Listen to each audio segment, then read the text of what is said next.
Welcome to the Catalog First Steps training module of the Fast Catalog Platform, or FCP.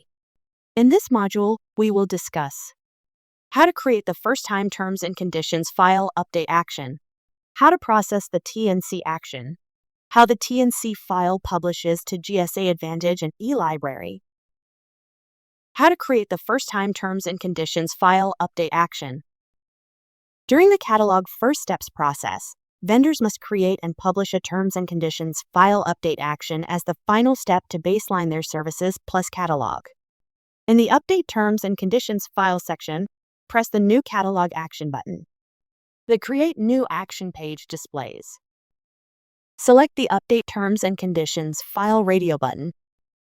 The EMOD ID drop-down menu pre-populates with all awarded FCP modification types. In the EMOD ID drop-down menu, find and select the awarded catalog baseline modification associated with the baseline services action. Press the Continue button. The Terms and Conditions File Update action is created. How to process the T&C action. Because items submitted on the Services Plus file are auto-published to a price list to the Advantage environment, vendors must update the Terms and Conditions file to remove these items. Update your T&C file to remove the items now published to the price list, then upload the file to the FCP action. Using the FCP file uploader, upload a new T&C file.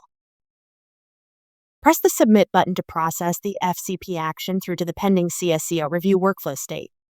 The CSCO receives an email notification that the T&C action is ready for their review.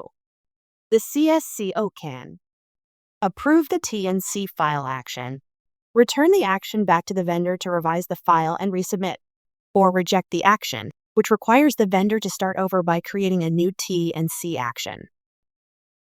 How the T&C file publishes to GSA Advantage and eLibrary. When the CSCO approves, the Terms and Conditions action progresses to the following statuses.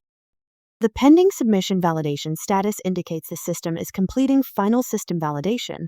The T&C processing status indicates the action passed validation and the T&C file is placed into the auto-publishing queue. The T&C file can take 1 to 2 days to publish. Once the T&C file update action publishes, the vendor receives an email notification. The FCP action status updates to published on Advantage.